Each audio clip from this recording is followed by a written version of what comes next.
What's going on, FA Nation? Jon Impemba here with James Grande. Welcome into the Better Baseball MLB DFS Playbook Podcast and live stream. We are giving you our first look at Tuesday's 12-game main slate. James, my guy, how we doing? Happy Tuesday, John. Doing fine.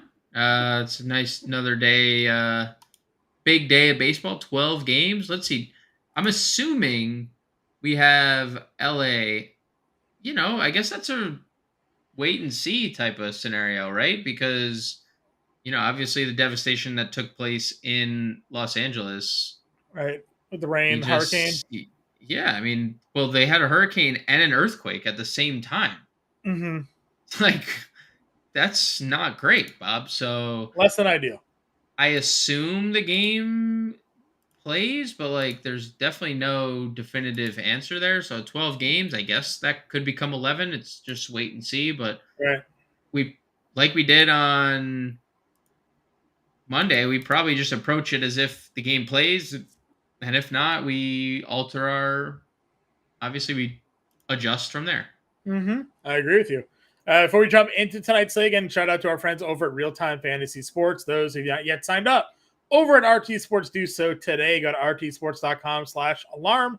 Promo code alarm23. New users get a 100% deposit match up to $200. If you're tuning in on YouTube, you can click on the QR code or scan the QR code here. Click on the link in the description as well to take advantage of today's offer. Use this deposit code in their DFS Pick'em contest and or take part in their fantasy football, basketball, and fantasy football seasonal championships that are filling up now. The fantasy football season is right around the corner. Those championship, best ball, and seasonal tournaments are almost full. So get in there today, basically free rolling with the deposit bonus that you're getting with the sign up code alarm23.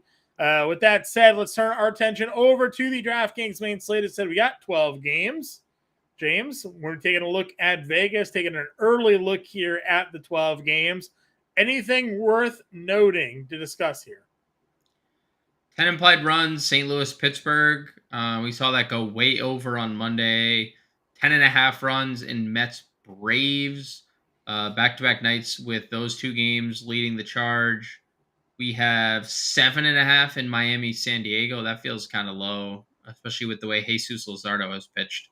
But that's it. Again, we have Lucas Giolito in the same exact spot that we liked him in on Monday. That's probably liked him or hated him one way or the other. Yeah. It was Giolito was projected to be one of the highest rostered starting pitchers on the Monday slate, but now it's 12 games. So does that now adjust the ownership expectations? Let's dig into it. Starting at starting pitching, Zach Gallen is 11K.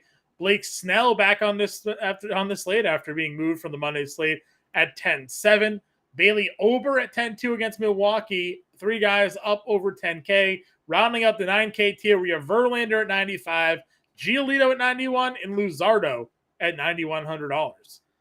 So I just kind of don't like this tier. Yeah. So I kind of do like going back to the Giolito well, just probably because the upside with strikeouts. Sure. Gallen, I'm okay with getting to Gallen. Texas has definitely hit a little lull recently offensively. So I'm okay getting to Gallen. He's been really good again.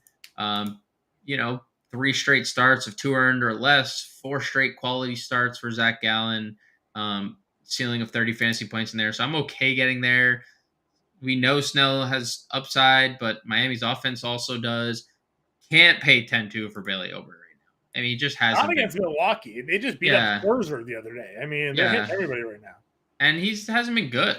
He hasn't scored more than 18 fantasy points since July 1st. It's been a span of 9 starts. So Verlander, tough spot coming off his worst start in a while. I think for me, it really is Giolito above 9K because you get to Luzardo too.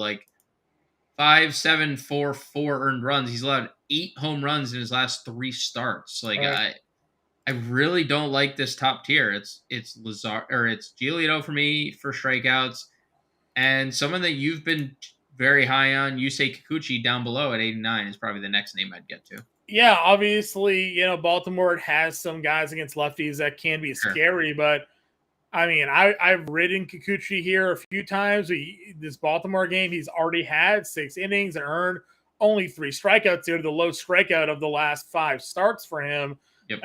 But yeah, listen, I think it's an interesting matchup. My maybe worry about Kikuchi is the fact that, I mean, Grayson Rodriguez is $6,100, but Grayson Rodriguez is cooking right now, right? Like, one of the top pitching prospects in baseball, off to a really slow start, obviously. But since coming back kind of into their, reforming himself here, since his recall back in July, he's been really good. So that includes a start against Toronto, 5 2/3, 3 earned, with 6 strikeouts in that game. So I like Kikuchi, but I worry about current form Grayson maybe pitching a little bit better.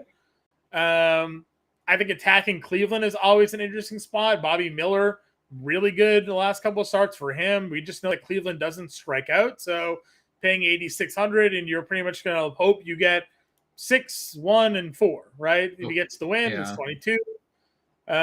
You have a rare slate where 3 guys coming back from the IL, Rodon, Wu, and Houck, all returning here. How many innings are they going to pitch? Do we like their matchups? Wu versus the White Sox seems pretty appealing, but like, what are we going to get out of him here? So a lot of question marks here. Yeah, and it was the forearm before they placed Wu on the IL. Now, the Wu thing is kind of interesting because it was like, okay, was it a legit injury or was it one of those things where they just wanted to shut him down because he hasn't pitched as many innings? Because for his call up, he hadn't pitched in AAA. He pitched in straight from AA up to the majors. So, it makes you wonder if there's no limit. Brian Wu is a fantastic play at 76. Not going to get to Rodon. He's been sucky. Yeah. No chance I get to Tanner Houck. I understand like the prospect of Tanner Houck, but Houston is just too good, dude. They're just rolling. I guess like the next question I'd ask is, I'm okay getting to Josiah Gray, and I know he's been kind of bad of late. But dude, I've said it over and over again. Like the Yankees against right-handed pitching are terrible. They're near the bottom in every offensive category against right-handed pitching. Yes, we have to, kind of worry about Yankee Stadium. But like again, it has also been a park that's been better for pitching than it has in years past. So I'm okay getting to Josiah Gray in tournaments at 6,900. Yeah, obviously recent performances haven't been great. Sure. Surprisingly, his home road splits, 14 road starts, at 2.82 ERA. At home, he's at almost a 6 ERA. Now, Yankee Stadium doesn't generally give the pitcher advantage. I'm not necessarily calling that out, and no doubt he's been bad last 10. But even so, it's really just been the last 3. 14 earned runs over 11 innings is never going to do any good. But as you've pointed out, Yankees lineup, we just saw their offensive struggles in a series against Boston over the weekend for sure. Anybody else you looking at target? I mean, would you pitch Grayson Rodriguez here? Do you have any interest in, I don't know, John Gray, Bryce Elder, anybody here? John Gray is okay. We talked about it on the last stream. He did get the strikeouts that we probably wanted, but 7 innings, he got deep into that game. He's still really cheap. So I'd be okay getting to John Gray. We know Arizona's been struggling much more than they were earlier in the year, obviously. Grayson. Yeah, Arizona, last 30 days against right-handed pitching, 25th, and weighted on base, only a 140 ISO and a 240 batting average, 240 average, 22% strikeout rate. So feels pretty good for pitching. I would also get to Grayson here, but I don't think. What'd you say? Elder's price 83. Yeah, not a lot of strikeouts outside here, but he does have a decent amount of quality starts. He pitches relatively deep into games when he's obviously not getting hit. Now we saw what the Mets did to Winans earlier today, so. And you've talked about it. The Mets offense, getting hot. They scored a bunch of runs over the weekend, so it could just be a bad time to run into them. Yeah, I think I'll pass. Grayson's probably the lowest I'd go. Yeah, I think Grayson's probably the lowest I'd go. All right. let's talk about the infield then. Bring me some of your favorite price hitters here, top price hitters.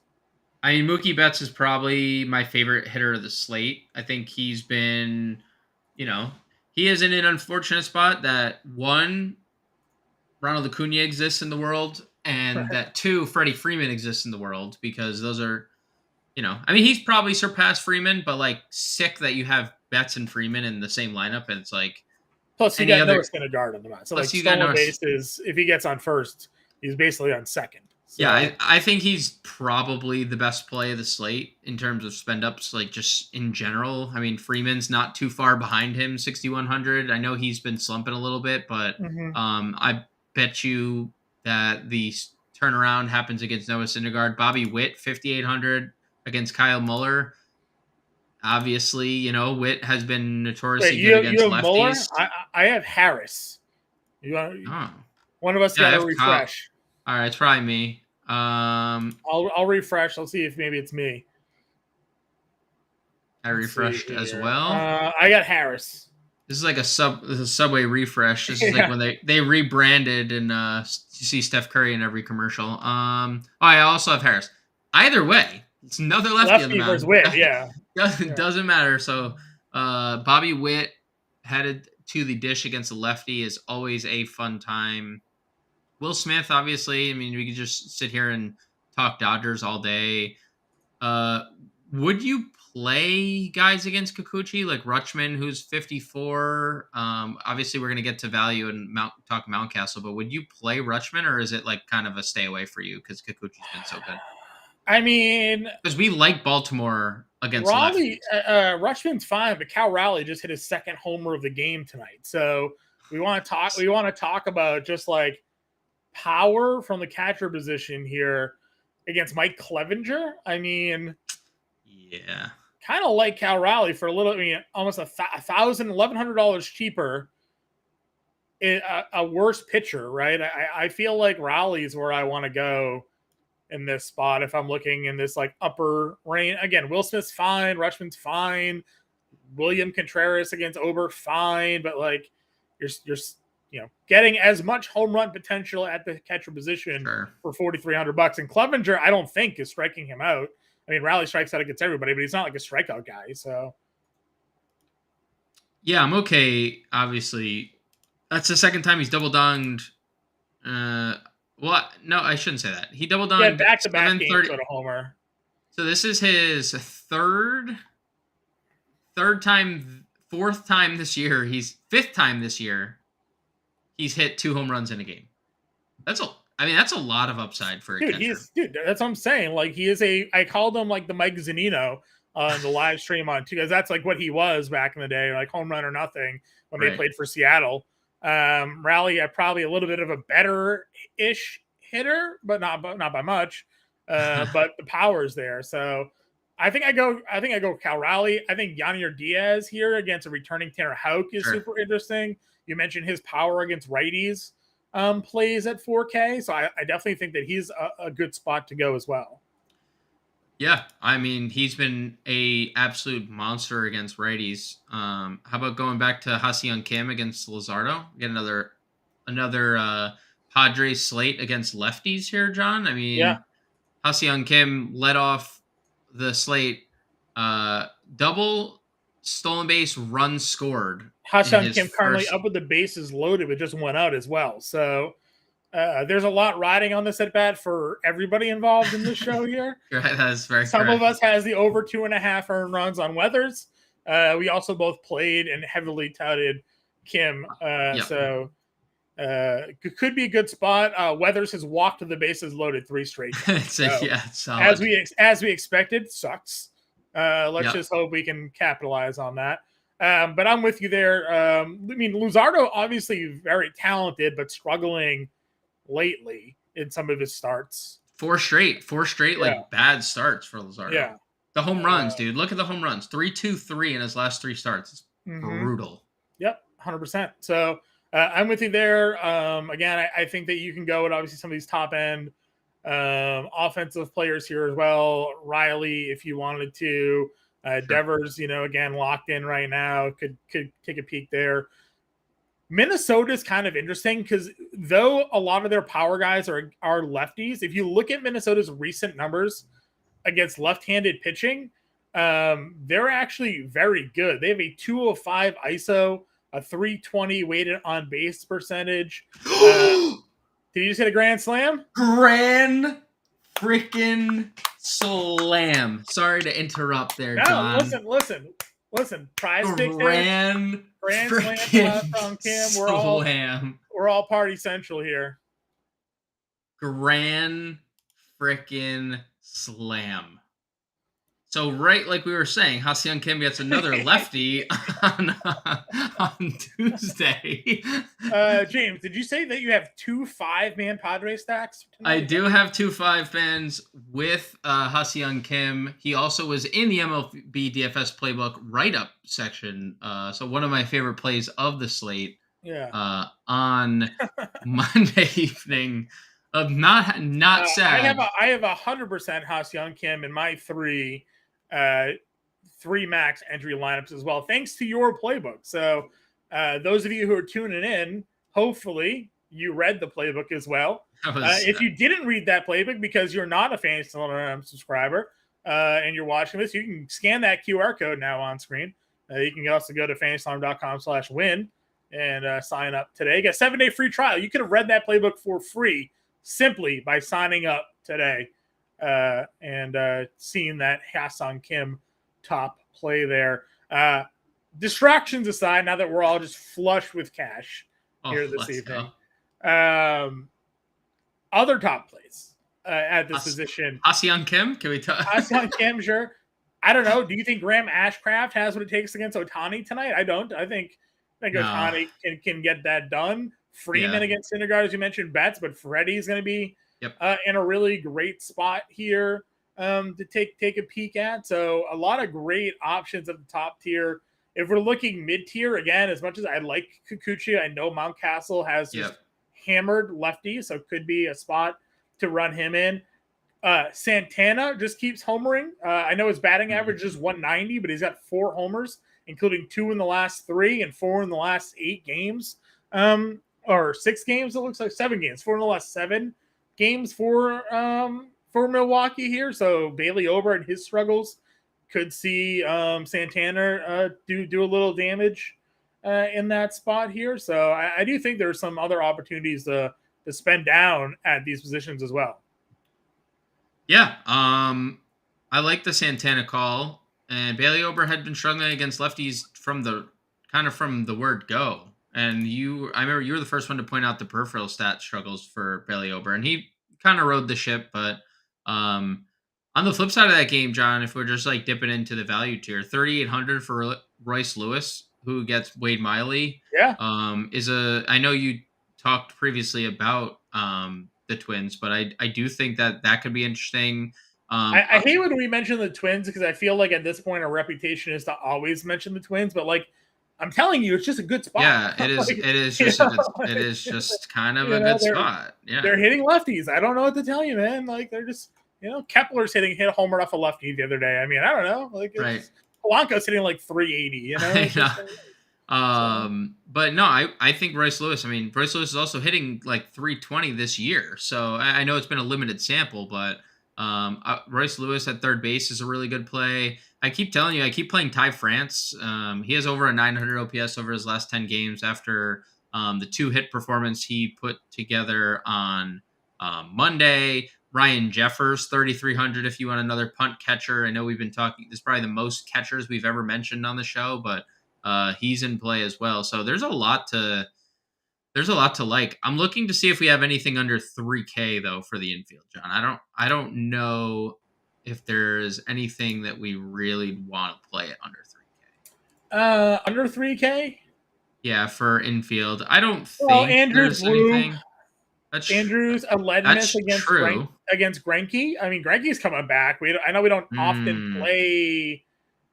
We don't often play A's here, but I mean, you mentioned Aledmus Diaz coming off of a 2-homer game. Yeah. 385, 1180, 1170 OPS lately. Sure. Pablo Reyes is 31, not under 3K, but 31. Let's see. Noelvi Marte, all these rookies, Nolan Chenal. Yeah. We liked him on Monday, and then that game's just being pushed back a little bit. Where's Wins 25 against Oviedo. I know he hurt us today, but can easily run back to him there. Yep. So there's a couple of punts. Sure. I think that you can get to, and of course, catcher always has it. Let's see if they touch Moreno. Moreno's $2,400 here. Definitely some guys. Oh, Hoppy's 26. I mean, I like that against Ashcraft. So I think there's some spots to spend down, which is great. Endy, our boy, against Wainwright. 29. True, he had a good game, and he had a good game on Monday. He had a good game on Monday too. Yeah. So Ryan Jeffers is 33 against Miley. I mean, we'll probably lock that in. Yep. So I think there's a lot of interesting spots here at catcher. Freddie Furman at 35 against Hogan Harris. Yeah. Infield's pretty good. Let's move to outfield because it gets better. Let's go. You have Acuna against McGill at 67. Can certainly lock that play in. Again, I'm a Red Sox guy, but Tanner Houck's returning. Tucker and Alvarez at 58 and 59. Yeah.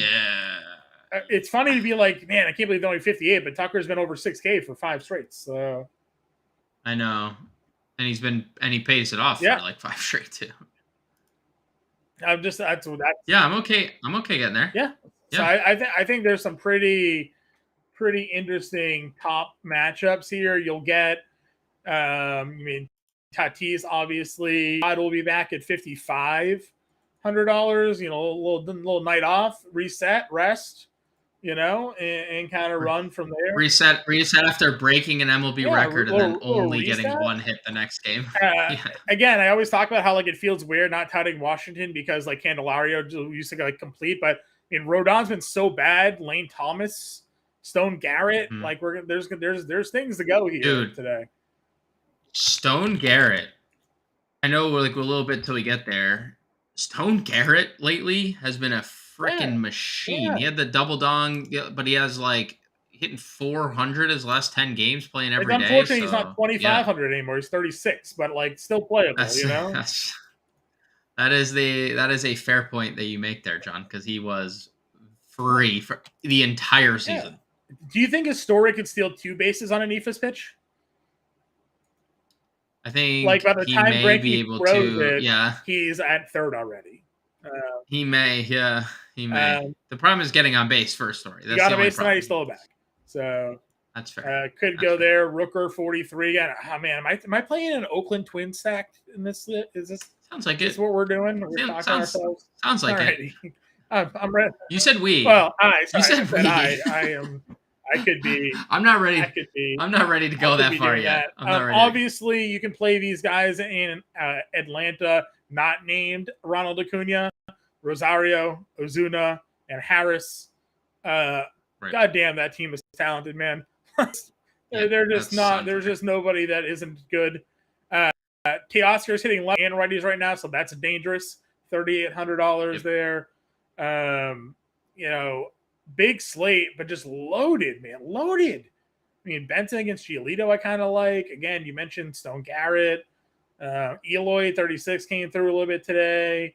Outman versus Syndergaard at $3,400. Schwinski at $3,400. Man. Marlowe.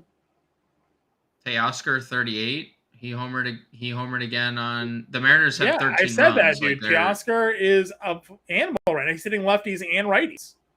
So he's just been on fire. He's only $3,800. That's the thing with Seattle right now is that they've been hot for just long enough to where DraftKings hasn't figured it out yet. So only J-Rod is priced, but you can play Suarez and France and Teoscar and all these guys, Marlowe for free.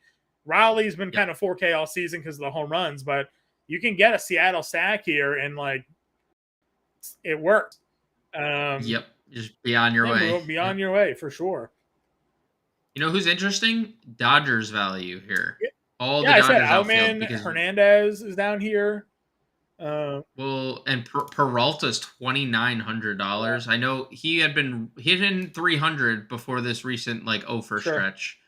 And J-Hay is unfortunately hurt, or I'd play him too. And there's definitely more down here. I mean, let's see, where else do we want to go? I still think anybody is for Houston's in play under 3K. Jaquan, did we talk about him at second? We didn't. I mean, know, but he is definitely a player. You know, a guy that we gonna lead off. Yeah, gonna lead 0 for 4, obviously on the 20th here, but he came back 2 for 4 double, and then he went 1 for 3 with 2 runs, a double, an RBI, 2 walks, and we know he hasn't done it yet, but he was a base stealer. So, yeah, give me some Jaquan Bay here, $2,700 both in the infield and the outfield. I like that a lot. Anybody else for you down here? Pittsburgh is kind of interesting. We didn't really talk about them a lot, but they scored a boatload of runs, and like Waino, right? Like it's been kind of a bad. I mean, his best start, and you were like screaming from the rooftops, like he has 7 fantasy points, but still there was like 8 base runners on, and I don't know, dude. Like Palacios, I know Palacios came into the game really struggling. Homered. Jaquan Bay is here. The only other person I'd mention other than Bay, as you mentioned, is Palacios, 2,300. If you're playing Pittsburgh, but that's about it. He homered on Monday, and that's like probably Michael Taylor's hit lefties well. He's got 16 homers on the year. Again, more guys that could go. You mentioned Palacios, of course, already. That's probably it. All right, let's build a line here. We got a couple of minutes left in the program. Where are we going with pitching here?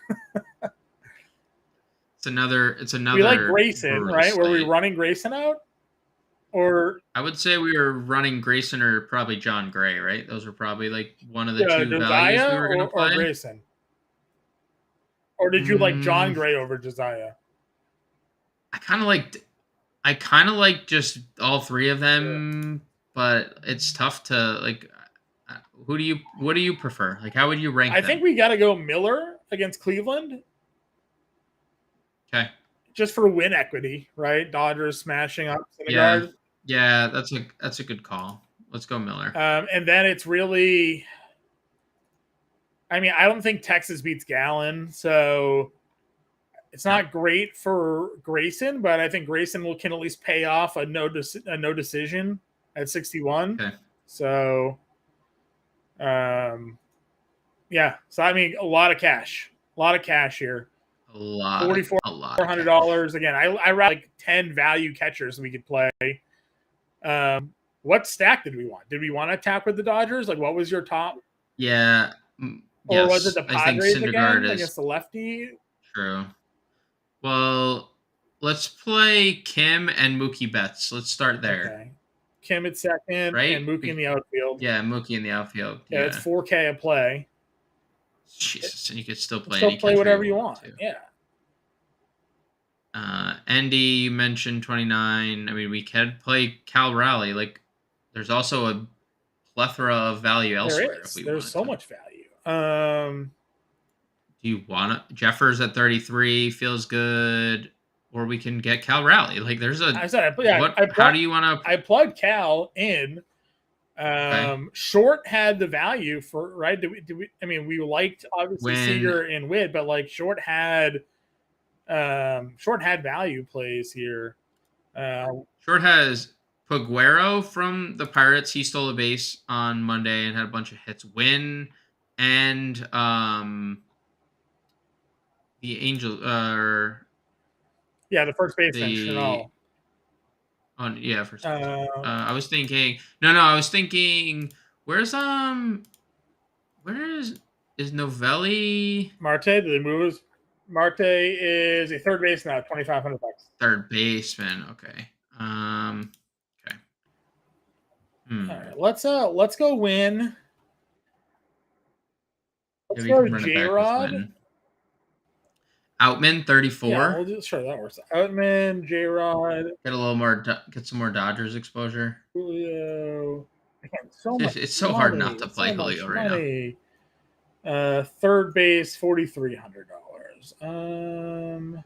Royce Lewis, we'll just plug that. 48 for first. Man, so much money. If we do France, what can we get? 51. Yeah, why not? Schumacher. We got Grayson, Miller, Raleigh, France, Kim, Polanco, Wynn, Betts, Outman, Rodriguez, some Dodgers, some Seattle, San Diego. That's a first look here for today's show, everybody. I'll be back at 5 o'clock Eastern time. Good luck, and we will talk to you guys later.